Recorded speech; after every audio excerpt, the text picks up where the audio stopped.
அதனாலதான் இப்பொழுது சமீபத்தில் நடந்த ஒரு அந்த தென்குமரி கல்விக் கழகத்துல செயலாளராக போட்டிட்டு நமது சிவஞ்சாயத்தினார் நம்ம பேர்ல அந்த கல்லூரி இருக்கு, வைகுண்டர் பாலிடெக்னிக் எல்லாமே இருக்கு. அதுக்கு செக்ரட்டரியா அதிக ஓட்டு வித்தியாசத்துல நான் ஜெயித்தது காரணமே நான் செய்து கொண்டிருக்கிற அந்த தொண்டு தான். விஜய் அவர்கள் நிச்சயமாக பெருசா வர வேண்டும். ஏன்னா அவர் என்னுடைய கூட பிறந்த சகோதரர் மாதிரி. அவர் வளர்ச்சி எனக்கு பிடிக்கும். ஏன்னா என் கூட இருந்தவங்க வளர்ந்தா எனக்கு நல்லது தானே. அவருக்கு வேலை பார்த்து வளர வளர வளர நான் அதை பத்தி ரசிச்சுட்டு இருக்கிறேன். கூப்பிட்டா போவீங்களா? கூப்பிடணும் இல்லையா? அதை பத்தி எப்படி சொல்றது?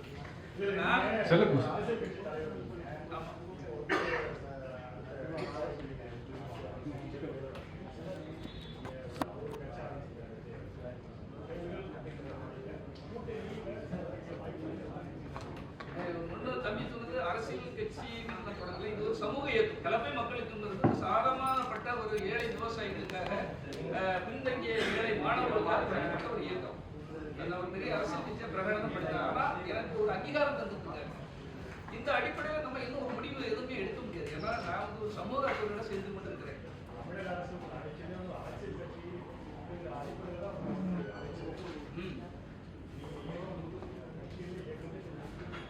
இல்ல இயக்கம் தான். அதாவது அந்தந்த ஏரியாவில் யாரு ஒரு நல்ல சர்வீஸ் பண்ண அவங்கள்ட்ட கருத்து கேட்கறதுன்னு கூப்பிட்டுருக்காங்க. நான் ஒரு இயக்கமா இருந்தது. அவங்க ஒரு அரசியல் கட்சிங்கிற அளவுக்கு எனக்கு ஒரு அந்தஸ்தை கொடுத்துருக்காங்க. அதுக்கு நான் தமிழக முதலமைச்சருக்கு பாராட்டு சொல்ல கடமைப்பட்டேன். செல்லக்குமார் சார், நீங்க விஜய் சார் கூட ரொம்ப வருஷம் கூட இருக்கீங்க. அவரோட பலம் என்ன அவங்களுக்கு எல்லாம் தெரியும். 2026 தேர்தலில் அவர் சட்டசபையில சிஎம்ஆ ஜெயிப்பாரா, தனித்து போட்டியிடணுமா, கூட்டணி வேணுமா, இல்ல அதுக்கு அடுத்த தேர்தலையாவது சிஎம்ஆ ஜெயிப்பாரா? உங்களுடைய என்ன ஓட்டம் எப்படி இருக்கு? இல்ல அவர் ஒரு ப்ரெஸ் கேண்டிடேட். இன்னைக்கு தமிழக மக்கள்கிட்ட இருந்து நான் இப்படி கேள்விகள் கேட்பேன். தமிழக மக்கள்கிட்ட இருந்து இன்னைக்கு ஏதாவது ஒருத்தர் புதுசாக வருவாங்களா, ஒரு மாற்று சிந்தனையாளர்கள் யாராவது வருவாங்களா அப்படிங்கிற ஒரு ஏக்கம் நடுநிலையாளர்கள்ட்ட இருக்குது. இப்போ எனக்கே அது இருக்குது. அந்த அடிப்படையில் அவர் வரும்போது அவர் சிறந்த நிர்வாகம் செய்தால் கண்டிப்பாக தமிழக மக்கள் ஒரு வெற்றிடத்திற்கு ஒரு வாய்ப்பு கொடுப்பார்கள் என்பது என்னுடைய நம்பிக்கை. கூட்டணியா தனித்து போட்டி? அவர் கூட்டணி மாதிரி எதுவுமே சொல்ல மாட்டேங்காரு. ஒரு பெரிய திமுக, அதிமுக, பிஜேபி எல்லாம் மீறி அவரால் தனித்து போட்டிக்கிட்டு ஜெயிக்க முடியும். அது இப்போ அரசியல் களம் இன்னும் சூடு பிடிக்கல. அரசியலுக்கு நேரம் நெருங்க அதுக்கான முடிவை அவர் எடுப்பார். நீங்கள் விஜய்கிட்ட கேட்கக்கூடியதெல்லாம் யார்கிட்ட கேட்குறீங்க? இந்த கலப்பை மக்கள் இயக்கம் விவசாயிகள் சார்ந்த ஒரு இயக்கம் உங்களோடது. இப்போ வந்து இந்த எம்பரான் படத்தில் முல்லை பெரியார் பற்றி தப்பாக ஒரு வசனம் இருக்கிறதாவும் விவசாயிகள் எல்லாம் போராட தொடங்கியிருக்காங்க தென் மாவட்டத்தில். ஆமாம், இந்த கோபுரம் சிட்பண்ட்ஸ் வாசல் வந்து நடக்குது. அதுக்கு உங்களோட கருத்து என்ன சார்? இது ஒரு கிட்டத்தட்ட இந்த தமிழக விவசாயிகள் எனக்கு தெரிஞ்சு வஞ்சிக்கப்படுகிறார்கள்னு தான் நான் நினைக்கிறேன். ஒரு பெண்ணை குயிக் என்பவருடைய அந்த ஒரு செயல்பாடுகள் மதுரை சார்ந்த மாவட்டங்கள், கிட்டத்தட்ட தேனி, கம்பம் போன்ற மாவட்டங்கள் முன்ன வறண்ட பகுதியாக இருந்தனால அவர் ஒரு பொறியாளராக இருக்கும்போது இந்த மக்களுடைய வறுமையும் அவங்க திருடர்களாக இருக்கிறத பார்த்து அந்த காரணம் அந்த வறட்சி என்பதை கணக்கில் கொண்டு வேஸ்ட்டாக போகிற தண்ணி ஒரு அணை கட்டுனா இந்த மக்களுக்கு உதவியாக இருக்காங்க என்பதற்காக கட்டப்பட்டது. இது எல்லாருக்கும் தெரிஞ்சது தான். ஆனால் காலப்போக்கில் சில நடிகர்கள், சில அரசியல் பிரமுகர்கள் இதை ஒரு அரசியலாக்க பார்க்குறார்கள். அதாவது 2 மாநிலமும் உங்களுக்கு தெரியும் ஒரு அண்ணன் தம்பி மாதிரி தான். இங்கே உள்ளவர்கள் அங்கே இருக்காங்க, அங்கே உள்ளவர்கள் இங்கே இருக்காங்க, இங்கே உள்ள பெண்ணை அங்கே எடுக்கிறாங்க, அங்கே உள்ள பெண்ணை இங்கே எடுக்கிறாங்க, இங்கே உள்ள நடிகர்கள் அங்கே நடிக்கிறாங்க, அங்கே உள்ள நடிகர்கள் இங்கே நடிக்கிறாங்க. மம்முட்டி, மோகன்லால் அவர்கள் ஜெயராம் படம்லாம் இங்கே ரிலீஸ் ஆகுது, இங்கே உள்ள படங்கள்லையும் நடிக்கிறாங்க. அப்போ இங்கே உள்ள நடிகர் விஜயுடைய படங்கள், ரஜினி சார் படம், கமல் சார் படம்லாம் அங்கேயும் ஓடுது. அப்போ இது ஒரு தாயினுடைய 2 பிள்ளைகள். இந்த ஒரு ஒற்றுமை சீர்குலைக்கு எந்த ஒரு நடிகர் முயற்சி பண்ணாலும் நாங்கள் கண்டிப்பாக கலப்பை மக்களுக்கும் கண்டனம் தெரிவிப்போம். முன்னால் பிரிதிவிராஜ் இதே ஒரு செயலை செய்தார். அப்பொழுதும் துணிச்சலாக அறிக்கை கொடுத்தது நான் தான்.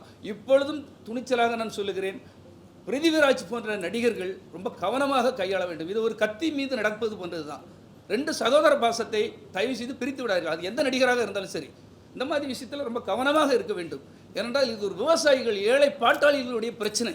இந்த பிரச்சனையில் அனாவசியமாக ஏதாவது கருத்து தெரிவிப்பது அது ஒரு தவறான விஷயம். அது எந்த நடிகர்களாக இருந்தாலும் சரி, எந்த அரசியல் தலைவர்களாக இருந்தாலும் சரி. ஏன்னா காவிரி இன்னைக்கு வர கர்நாடகா தமிழ்நாடு பிரச்சனை, சகோதரர்களாக அங்கேயும் இருக்கும் இங்கே இருக்கும், இன்னைக்கு வர போராடுறாங்களே தவிர அந்த பிரச்சனைக்கு முடிவு வரவில்லை.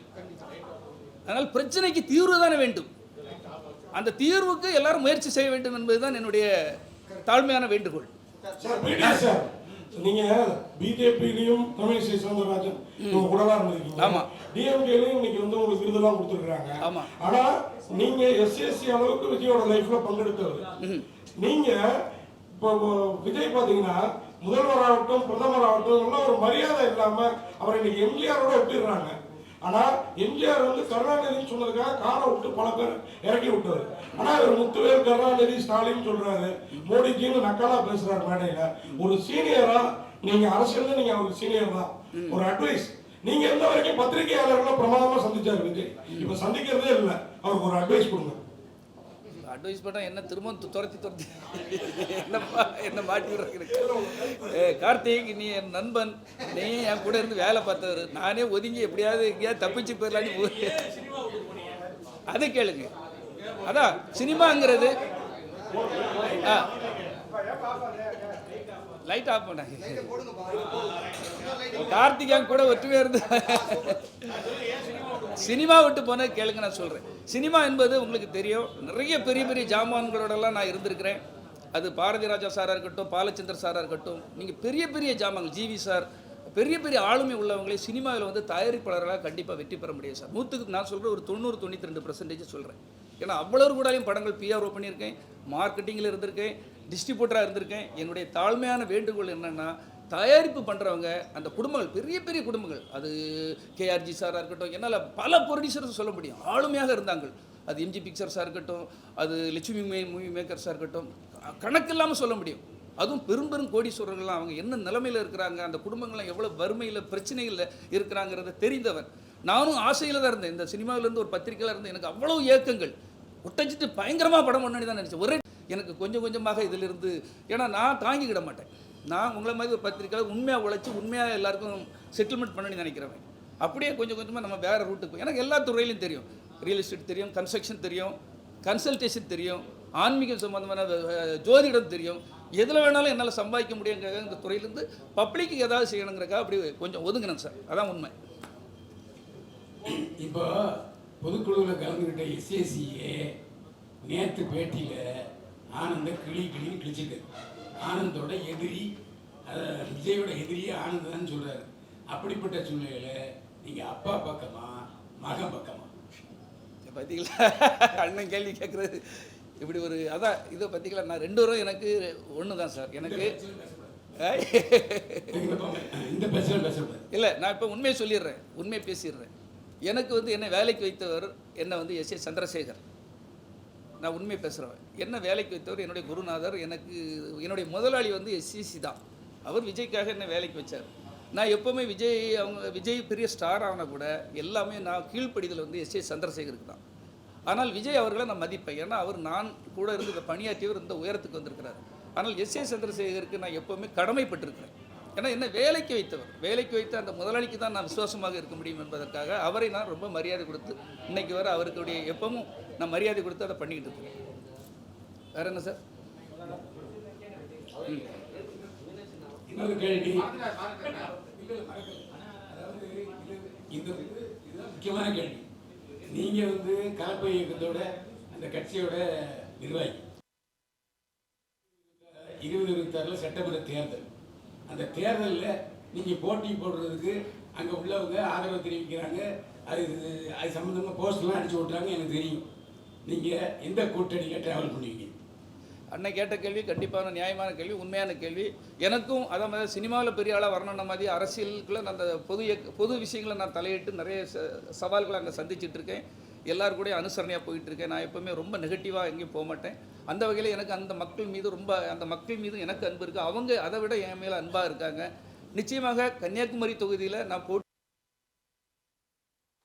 அது உண்மைதான். அதை நான் மறைக்கிறதுக்கு ஒன்றும் இல்லை. எனக்கு வாய்ப்புகள் யார் மூலமாக எப்படி வருதுன்னு தெரியல. ஆனால் நிச்சயமாக கன்னியாகுமரி தொகுதியில் களம் காண்பதற்கான என்னுடைய முயற்சிகள் இருக்கும். கண்டிப்பாக நான் பொய் சொல்கிறதுக்கெல்லாம் விரும்பலை. அந்த மக்களுக்கு இன்னும் ஒரு அதிகாரம் இருந்தால் நிறைய சர்வீஸ் பண்ணலாம் இல்லையா? நியாயமான சர்வீஸுக்கு அதிகமாக பண்ணலான்னு அந்த மக்களே என்கிட்ட சொல்கிறாங்க. நிச்சயமாக 2000 தொகுதி அது யார் எனக்கு வாய்ப்பு தந்தாலும் சரி, தரலாட்டும் சரி, கண்டிப்பாக நான் அந்த தேர்தல் களம் காண்பேன். சார், இப்போ நீங்கள் வந்து விஜய் ரசிகர் கூட நீங்கள் ட்ராவல் பண்ணிருக்கீங்க, விஜய் மக்கள் இயக்கம் கூட ட்ராவல் பண்ணிருக்கீங்க. இப்போ நீங்கள் மக்கள் இயக்கம் ஸ்டார்ட் பண்ணிருக்கீங்க. ஸோ கலப்பை இப்போ வந்து திமுக உங்க ஃபுல் சப்போர்ட் பண்றாங்க. எது பண்ணாலும் அவார்டு கொடுக்குறாங்க, ரிவார்டு கொடுக்குறாங்க. ஸோ விஜயோட பல்ஸ் தெரிஞ்ச ஆள் நீங்க, சரிங்களா? ஒருவேளை திமுக சேர்ந்து உங்களை வந்து விஜய்க்கு ஆப்போசிட்ல நிக்க சொன்னா நிற்பீங்களா? இப்படி கேள்விகளை கேட்டு என்னன்னா சின்ன வயசுலேருந்து பார்த்து விஜய் பல்ஸ் தெரியும், அவர் எப்படிலாம் ரியாக்ட் பண்ணுவாருன்ட்டு, அவங்க ரசிகர்கள் எப்படி ரியாக்ட் பண்ணான்னு தெரியும் உங்களுக்கு. ஸோ ஒருவேளை வந்து திமுக வந்து டைரக்டாக சொல்லிட்டா திமுக தான் நீ எதிரிட்டார் விஜய் சார், அப்போ வந்து அவங்க வந்து ஒரு ப்ளே பண்ணாங்கன்னா, உங்களை வச்சு ப்ளே பண்ணாங்கன்னா நீங்கள் நிற்பீங்களா? நிச்சயமா ப்ளே பண்ணுறேன்னு சொல்ல முடியாது சார். என்னுடைய திறமையை புரிஞ்சுட்டு எனக்கு ஒரு அங்கீகாரம் யார் தந்தாலும் சரி, அங்கீகாரம் தருவவர்கள் கூட நான் களம் இறங்கி நான் களத்தை சந்திப்பேன். அது யாராக இருந்தாலும் யாரு அப்படி நீங்க கேட்காதீங்க. யார் வாய்ப்பு தந்தா? விஜய் ஒருவேளை தரல. நான் என்ன சொல்றேன், நீங்க திமுக சொல்றீங்க, விஜய் தந்தா நான் யார் பக்கம் போறது? நான் விஜய் தந்தா யார் பக்கம் போறது? சார், உங்களுக்கு அதிகப்படியான வாய்ப்பு வந்து பிஜேபி தரப்புல இருந்தா உங்களுக்கு வந்து வழங்கப்படுறதா ஒரு பேச்சு இருக்கு. வேற எந்த கட்சியும் உங்களுக்கு தரப்படுறதா இல்ல. அப்படியா? இப்படி ஒரு பிஜேபி வாய்ப்பு உங்களுக்கு கொடுத்தா நீங்க ஏத்துப்பீங்களா? சார், நான் பிஜேபி திமுக அண்ணா திமுக எதுவுமே சொல்லலை. எனக்கு அங்கீகாரம் தந்து யார் தந்தாலும் சரி அவர்களோட நான் கைகோர்ப்பேன். என்ன மதித்து எனக்கு ஒரு அங்கீகாரம் தராங்க இல்லையா, அது யாராக இருந்தாலும், அது ரொம்ப கீழே உள்ள ஒரு சீமான் தந்தால் கூட நான் கூட போயிடுவேன். எனக்குன்னு ஒரு பலம் இருக்காங்க. பிஜேபி சார், அதான் சார், நான் இப்போ யார் பேரும் தனியாக சொல்லக்கூடாது இல்லையா, 4 பேர் இருக்காங்க.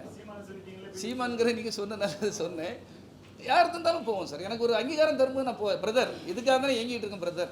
செல்வகுமார் சார், பிடிஎஸ் சார், இதே கன்னியாகுமரியில விஜய் நின்னா அவரை எடுத்து நிப்பீங்களா? யாரு? கன்னியாகுமரியிலே விஜய் நிக்கிறார். எங்க இருந்து இவ்வளவு கேள்வி? இல்ல, நீங்க நிப்பீங்கல்ல, அதான் கேக்குறேன். கன்னியாகுமரி ஒருவேளை அவரே தருவார் நீங்க இல்ல, அவர் நிக்கிறாரு கன்னியாகுமரியில, நீங்க நிப்பீங்க? கன்னியாகுமரி தொகுதியில் விஜய் அவர்கள் என்றால் அவருக்கு ஆதரவாக செயல்படுவேன். போதுமா?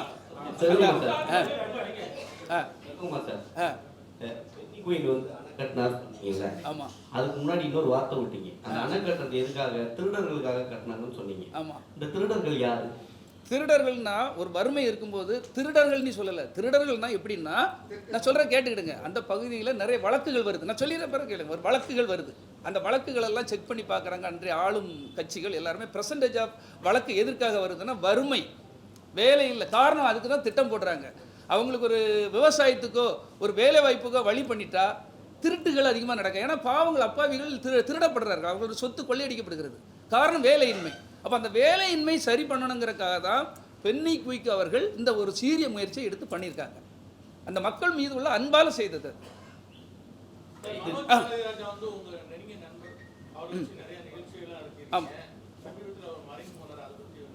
மனோஜ் வந்து பாரதி ராஜா அவர்கள் வந்து உங்களுக்கே தெரியும், இதே இடத்துல ஒரு பெரிய ஃபங்க்ஷன் பண்ணேன். பாரதி ராஜா அவர்கள் எல்லாமே கூட நான் ஒர்க்கும் பண்ணியிருக்கேன். ஒரு மிகப்பெரிய இந்தியாவின் ஒரு இயக்குனரில் அவருடைய பையன் வந்து மனோஜ் அவர்கள், அவர் தொழிலில் கொஞ்சம் அவர் ஒரு பெரிய இடத்துக்கு வர முடியாத நேரத்தில் என்ன அடிக்கடி அவர் ஒரு பாரதி ராஜா இன்ஸ்டியூட் இருக்கு இல்லையா, அங்கே கூப்பிடுவாங்க. அப்போ அவர்கிட்ட நிறைய ஏக்கங்கள் இருந்தது, எப்படியாவது சினிமாவில் சாதிக்கணுங்கிற அவருடைய வெறியை நிறைய டைம் சொல்லியிருக்காரு. ஆனால் நண்பர்களோ நீங்கள் சொல்லிக் கொடுக்க வேண்டியது, அவங்க உடம்பை நிச்சயமாக நன்றாக பார்க்க வேண்டும். தினசரி ஒரு 2 மணி நேரமாக நைட்டு தூக்கத்தில் முடிச்சோம்னா அந்த பையனுடைய ஞாபகம் தான் எனக்கு வந்துட்டு. ஏன்னா எனக்கும் அவனே மாதிரி ஒரு பையன் இருக்கான். இப்போ என் பையன்கிட்ட ஃபுல்லாக அதை தான் சொல்லிட்டு இருக்கேன், உடம்பை பாருட்டேன்னா உடம்பை நிறைய கவனிக்க மாட்டேங்கிறாங்க. அவங்களுக்கு இந்த டிவி, ஃபேஸ்புக்கு, அந்த சோசியல் மீடியாவில் அதிகமாக அக்கறை செலுத்த அவங்களுக்கு ஒரு பயமும், அவங்களுக்கு நமக்கு வேலை வாய்ப்பு இல்லாமல் போயிடுமோ, நம்ம இந்த சமுதாயத்தில் பெருசாக வர முடியாத என்கிற பயம் வந்ததும் அவர்கள் தடுமாறி வேறு எதையாவது செய்ய ஆரம்பிச்சுறாங்க. தயவு செய்து அவர்களை தவற விட்டு விடாதீர்கள். எந்த பெற்றோர்களாக இருந்தாலும், நீங்கள் எவ்வளோ பெரிய ஆளாக இருந்தாலும் சரி, உங்களுக்கு ஹீரோ உங்கள் பையன்தான். உங்கள் பையனுடைய வாழ்க்கையில் அவருடைய உடம்பை கவனிக்க சொல்லுங்கள், கண்ணுங்கருத்துமாக பாருங்கள். ஏன்னா அவங்க தவறி போய் ஒரு வழி தவறி ஆடு எங்கேயாவது தப்பி போயிடும், அதனுடைய வாழ்க்கை எங்கேயோ போயிடும். அதனால் குழந்தைகளுடைய வாழ்வு ரொம்ப முக்கியம் என்பது எனக்கு மனோஜுடைய வாழ்க்கையில் இருந்து நான் கற்றுக்கொண்டது. எல்லாருக்கும் நான் போகிற இடமெல்லாம் அந்த மோட்டிவேஷன் ஸ்பீச்சில் இப்போ காலேஜிலலாம் இதான் பேசிகிட்டு இருக்கேன். சார், தமிழக வெற்றி கழகத்தோட செயல்பாடு நீங்கள் கண்டிப்பாக கவனிப்பீங்க. என்ன அறிக்கை, என்ன கொள்கை, இந்த புஷியானது ஆதரவுலாம் விஜய் சாரை சரியான வழி நடத்துறாங்களா? இந்த கூட்டணி சேர்ந்து அடுத்த தேர்தலில் ஜெயிக்க முடியுமா? இவங்க 2 பேருடைய செயல்பாடு எப்படி பார்க்குறீங்க? மீனாட்சி, நான் திரும்ப அவங்கள பற்றி பேசக்கூடாது. நான் வேற ஒரு விஷயத்துக்காக வந்தது சார். இப்போ நான் என்ன சொல்கிறேன்னா, ஒரு விஷயந்தான் திரும்ப என் வாயிலிருந்து, அதாவது இங்கே நிறைய திறமையாளர்கள் இருக்காங்க. நான் சொல்கிறது இப்போ ஒரு புஷி ஆனந்தை பற்றி நான் சொல்லலை. ஏன்னா நாங்கள் வச்ச ஆள் அவர். நான் எஸ்சிசிலாம் வேலைக்கு வச்ச ஆள். நான் அவரை பற்றி ஏதாவது சொன்னால் அது இனி பொறாமையில் சொல்கிறாங்கிற மாதிரி வந்துடும். ஆனால் வந்து ஒரு பிரசாந்த் கிஷோரை கொண்டு வைக்கும்போது அவருடைய ஒரு மாநிலத்திலே அவரால் ஜெயிக்க முடியவில்லை. டெபாசிட் இழந்திருக்கிறார். அவர் அவ்வளோ பெரிய வியூகம் வாக்குவார், அங்கே ஜெயிக்க வேண்டியதானே, ஒரு தொகுதியிலே ஜெயிக்க வேண்டியதானே. இங்கே 1000 திறமையாளர்கள் இருக்காங்கன்னா இது நீ கேட்குறாங்களே, இப்போ விஜய்க்கு எதிராக பேசுனாரு நீங்கள் போட்டுறாதீங்க. நான் வந்து இங்கே நல்ல திறமையாளர்கள் இருக்காங்க, அவங்களெல்லாம் வளர்த்து விடணும், அவங்களுக்கு வாய்ப்பு கொடுக்கணும்னு என்னுடைய ஆசைகள். இங்கே உள்ளவங்களுக்கு வாய்ப்புகள் அதிகமாக கொடுங்க. ஏன்னா அவங்கள விட திறமையாளர்கள், இந்த மண்ணை சார்ந்தவர்கள், புவியியல் அமைப்பை சார்ந்தவர்கள் நிறைய பேர் இருக்காங்க. அவங்களுக்கு ஒரு வாய்ப்புகளை கொடுக்கணும். ஏன் இல்லையா? இப்போ நான் ஒரு குமரி மாவட்டத்தில் இவ்வளோ பெரிய ஒரு ஆளுமையோட இவ்வளோ பெரிய சர்வீஸ் பண்ணிகிட்டு இருக்கிறேன். எனக்கு முடியும், என்னால் முடியும், நான் தைரியமாக சொல்கிறேன். என்ன மேலே நிறைய இளைஞர்கள் இருக்காங்க, நிறைய பேர் நல்ல வியூகம் வைக்கிறவர்கள், சர்வீஸ் பண்ணுறவங்க இருக்காங்க. எங்கேயாவது ஒரு மொழி தெரியாதவங்க என்னத்தை பண்ணிட முடியும்னு நினைக்கிறீங்க? ஒரு ஊருக்குள்ளே ஒரு தெருவுக்குள்ளே கூட வந்து அவங்களால ஒன்றும் பண்ண முடியாது. வேணால் ஃபேஸ்புக்கில் ஐடிலாம் உருவாக்கி எதாவது காட்டலாம், செய்யலாம், அது நடக்கலாம். ஆனால் ஒர்க்குங்கிறது எம்ஜிஆர் மாதிரி களப்பணி, இறங்கி வேட்டையை தூக்கி கட்டிட்டு வேலை பார்ப்பார். அதே மாதிரி காமராஜர் அவர்கள், பெருந்தலைவர் அவர்கள், அம்மா அவர்கள், நிறைய பேர் நான் சொல்ல முடியும். சிஎம்மாக இருந்தவங்கெல்லாம் அந்த களப்பணியில் இறங்கி வேலை பார்க்கணும். அப்படிப்பட்டவர்கள் தேவை. வியூகம் வகுக்கு என்னைக்கு வியூகம்? காமராஜர் வியூகம் வகுத்தாரா, இல்லை கலைஞர் வியூகம் வகுத்தாரா, அதாவது புரட்சித் தலைவர் எம்ஜிஆர் அவர்கள் வியூகம் வகுத்தாங்களா? யாருமே கிடையாது. இது புதுசாக ஒரு இப்படி ஒரு கிளாமர் இப்போ உருவாகி இருக்குது. நல்ல திறமையாளர்களை ஊக்குவிக்க வேண்டும். ஒரு சின்ன திட்டம் நான் வச்சுருந்தேன், ஒரு திட்டம் கொடுத்தேன், குப்பையில் தூக்கி போட்டார். நான் சொன்னேன், நீங்கள் இவ்வளோ பெரிய கோடிகளை கொடுத்து இவங்களுக்கெல்லாம் கொடுக்குறத ஒரு பெரிய பொருளிய பிடபிள்யூடியில் இருந்து நான் எல்லாம் நெட்வொர்க் எல்லாம் எடுத்து செங்கல்பட்டில் இருந்து கன்னியாகுமரி வர ஒரு நல்ல விவசாயம், அதாவது கால்வாய்கள்லாம் தூர்வாரி, கடைமடைகளுக்கெல்லாம் தண்ணீர் போகிற மாதிரி, குளங்கள் எல்லாம் சுத்தப்படுத்தி, என்எஸ்எஸ், என்சிசி, அங்கங்கே உள்ள பெரிய சோசியல் சர்வீஸ் தொண்டர்கள் எல்லாத்தையும் வச்சு இப்படி பண்ணலான்னு ஒருத்தர்கிட்ட அதிகபட்சம் 10 to 15 கோடி ரூபாய்க்குலாம் தான் வரும். திட்டங்களை கொடுத்தா இதை யார் எடுக்கிறது? நல்ல திட்டங்களை நம்ம சொல்கிறோம், விவசாயிகள்கிட்ட நல்ல பேர் கிடைக்கும். ஆனால் நம்மளை மாதிரி உள்ளவன் இவன் யார் பிஆர்ஓ அது இதுன்னு சொல்லி நம்மளை மட்டம் தட்டி கேவலப்படுத்திடுவாங்க. இருக்கட்டும் சார், அந்த சூழல் வந்து அவருக்கு அந்த டைமில் இருந்த கூட்டணியுடைய அந்த சூழல், அன்னைக்கு வந்து ஏடிஎம்கே வந்து 2-3 பிரிஞ்சிருக்காங்க. கட்சியுடைய என்ன பலம்? அது அசுர பலம். டிஎம்கே, காங்கிரஸ், விடுதலை சிறுத்தைகள், கம்யூனிஸ்டுகள் மிகப்பெரிய ஒரு வெற்றி அடங்கும்போது அவங்க வரும்போது அவரால் நடந்ததுன்னு சொல்லுங்க. நீங்களே எப்படி சொல்லாமா பத்திரிகையாளர்கள்? அவராலே அது வெற்றி பெற்றது இல்லை, அது அவசியம் இல்லை. அதுதான் அவசியம் இல்லைன்னு நான் சொல்கிறேன். நம்மளில் உள்ள இளைஞர்களை பயன்படுத்துங்க இந்த மாதிரி விஷயங்களுக்கு. எங்கேயோ ஒரு ஆளை கொண்டு அப்படி பயன்படுத்தாதீங்க. நம்ம நாட்டில் இளைஞர்கள் இருக்காங்க, படித்தவர்கள் இருக்காங்க, பண்பாளர்கள் இருக்காங்க, நல்ல சோசியல் சர்வீஸ், நல்ல இந்த புவியியல் அமைப்பை பற்றி தெரிந்தவர்கள் இருக்கிறார்கள். அவர்களை பயன்படுத்துங்கள் தான் எல்லா கட்சிக்குமே நான் சொல்கிறேன். செல்வா சார், இன்னைக்கு நீங்கள் சொன்னீங்க அவார்டு மேலே அவார்டு வந்து இந்த ஆட்சி கொடுத்துட்டு சொல்றீங்க. எனக்கு நான் சொல்லலப்ப, நீங்க தான் சொன்னீங்க. நீங்க உங்களுக்கு கொடுத்தாங்கன்னு சொன்னீங்களே. ஆமா சொன்னேன். பொய்யாமொழி கொடுத்தாருன்னு. ஆமா ஆமா. நாங்க சொல்ல நீங்க தான் இல்ல தம்பி கேட்டதுக்காக பதில் சொன்னேன். சொல்லுங்க. இல்ல இன்னைக்கு நீங்க மோட்டிவேஷன் ஸ்பீச்லாம் போற காலேஜ்லாம் பேசுறேன்னு சொன்னீங்க. ஆமா. இன்னைக்கு போதை கலாச்சாரம் அதிகமா இருக்குது. இன்னைக்கு பார்த்துருப்பீங்க காலையில ஈரோட்ல பாத்தீங்கன்னா லாரி டிரைவர் வெட்டி வழிப்பறி, வண்டியை நிறுத்து போதையில இருக்கிற இளைஞர்கள் அட்டகாசம் அப்படின்னு சொல்லி எல்லா இடத்துலயும் வருது. இந்த ஆட்சி எப்படி பாக்குறீங்க? இது வந்து நீங்கள் சொல்கிறது எல்லா இடமும் நடக்கிறது உண்மைதான். பள்ளி கல்லூரிகள்லையும் நடக்க, அதையும் நான் பேச தான் செய்கிறேன் பிரதர். ஆனால் இது வந்து ஒரு அரசு மட்டுமே நினச்சி தடுத்து நிப்பாட்டிட முடியாது. இது ஒரு தனி மனித ஒழுக்கம்ங்கிறது பல இடங்கள்ல இருந்தும் நம்ம அதை போதிக்க வேண்டிய இடத்துல இருக்கோம். ஒரு அரசுக்கு எல்லா இடத்துலையும் போய் வீடு வீடாக போய் நிற்க முடியாது. நீங்கள் சொல்கிறது நடக்க தான் செய்யுது, அதை தடுத்து காவல்துறை, அதான் சொல்கிறேன் உங்களே, காவல்துறை நான் சொல்கிறேன் கேளுங்க, நான் சொல்கிறேன். காவல்துறை இருக்குது, அதிகாரிகள் இருக்காங்க, அரசு இருக்குது, எல்லாமே இருக்காங்க. அவங்க முடிஞ்ச அளவுக்கு தான் போராட முடியுதில்லை. நீங்கள் ஒளிச்சிருந்து ஒரு தோட்டத்துக்குள்ள இருந்தால் ஒரு எங்கேயோ போய் எங்கேயோ கண் தெரியாத இடத்துல எங்கேயோ ஒரு இடத்துல போய் இருந்து பண்ணுறதை வந்து எல்லாராலையும் தடுக்க. ஆனால் முடிந்த அளவுக்கு அவர்கள் போராடுகிறார்கள். இன்னும் அவர்கள் அதிகமாக போராட வேண்டும் என்பதுதான் எங்களுடைய கோரிக்கை. அதிகமாக அதை தடுத்து நிற்பாட்டுவதற்கு பல புதிய யுக்திகளை கொண்டு வர வேண்டும் என்று நானும் சொல்லிக்கிட்டு இருக்கேன். பல இடங்களில் நான் அதை பேசவும் செய்துட்டு இருக்கேன். நீங்கள் சொன்ன மாதிரி விஜய்க்கு தமிழ்நாடு அரசியல் பற்றி தெரியுமா தெரியாதா? ஏன்னா நார்த்ல இருந்து பிரசாந்த் கிஷோரை தான் கூட்டு வந்திருக்காங்க. சரி, இதே மாதிரி திப்பம் தான் சொல்லியாச்சு மக்களே.